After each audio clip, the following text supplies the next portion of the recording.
ఆ యమ్మ పెట్టను పెట్టదు, అడుక్కు తిన్నవదు అనే సామెత మీరందరూ కూడా వినే ఉంటారు.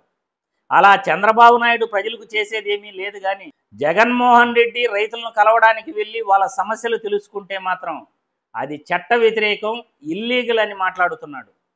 ఎన్నికల కోడ్ అడ్డొచ్చింది అని మాట్లాడుతున్నాడు. రైతులందరూ కూడా తెలుసుకోవాలి, మనం విజయవాడలో సంగీత విభావరులు పెట్టుకుని ఎంజాయ్ చేస్తే మాత్రం అది ఎన్నికల కోడ్ అమల్లో ఉన్నట్లు మీకు అప్పుడు గుర్తు రాదు. ప్రజా సమస్యలను తెలుసుకోవడానికి వెళ్ళిన ఒక రాజకీయ పార్టీ అధ్యక్షుడిని, ఒక మాజీ ముఖ్యమంత్రిని మీరు వెళ్ళకూడదు, అది చట్ట వ్యతిరేకత, మళ్ళీ మీరు మాట్లాడుతున్నారు, ఇల్లీగల్ పనులు చేస్తున్నారు అని మాట్లాడటం ఇది దుర్మార్గమైన చర్య.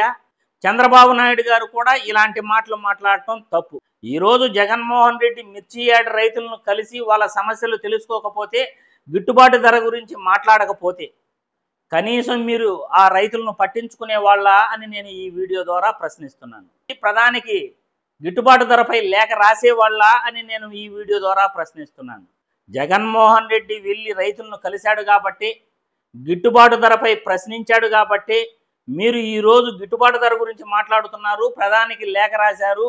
మీ మంత్రులు, మీ నాయకులంతా కూడా జగన్మోహన్ రెడ్డిపై మాట్లాడుతున్నారు.